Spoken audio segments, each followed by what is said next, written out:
आज हम लोग करने वाले हैं क्वेश्चन नंबर 4, जिसमें कहा गया है कि if there is no external force acting on a rigid body which are the following quantities में रिमेन कांस्टेंट। तो चलिए डिस्कस करते हैं।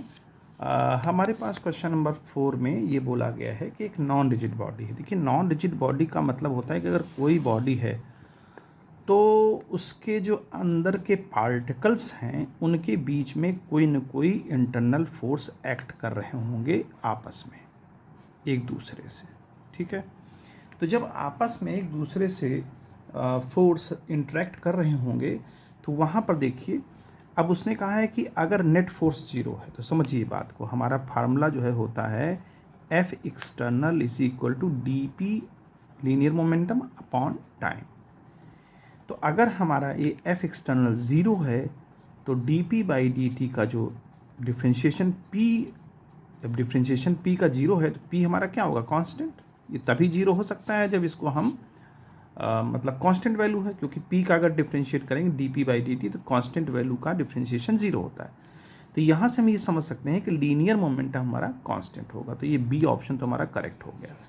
अब बात कर लेते हैं कि एंगुलर मोमेंटम। देखिए, अगर एक्सटर्नल फोर्सेस हमारे ज़ीरो हैं तो जाहिर सी बात है कि टॉर्क भी हमारा क्या होगा, ज़ीरो होगा। और हम जानते हैं कि d l over d t is equal to torque. और टॉर्क, ये फिर से वही कहानी देखिए, टॉर्क अगर ज़ीरो है इसका मतलब एल हमारा कांस्टेंट रहा होगा, क्योंकि एल का डिफ्रेंशिएशन टॉर्क आ रहा है और टॉर्क हमारा ज़ीरो है। तो एल इज इक्वल टू क्या आ जाएगा, कांस्टेंट। तो इसका मतलब जो ऑप्शन ए है कि एंगुलर मोमेंटम कांस्टेंट होगा, तो वो भी सही है। अब बात करते हैं कि काइनेटिक एनर्जी की। तो काइनेटिक एनर्जी क्या होती है, इंटरनल फोर्सेस की वजह से।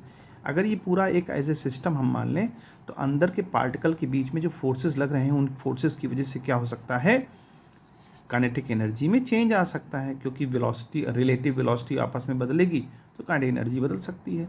तो यहाँ पर कांस्टेंट नहीं होगा काइनेटिक एनर्जी, तो ये ऑप्शन गलत है।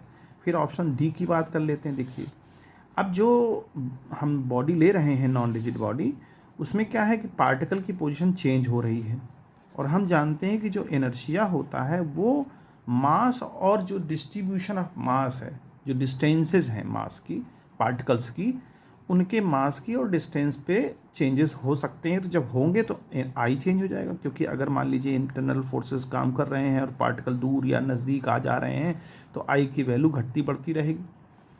तो यहाँ पर आई चेंज हो जाए, यानी कि डी का ऑप्शन गलत है, आई चेंज होगा। तो हमारा ए और बी दो ऑप्शन सही है। तो इस तरह से इस क्वेश्चन को हम सॉल्व कर सकते हैं। उम्मीद है आपको समझ में आया हो।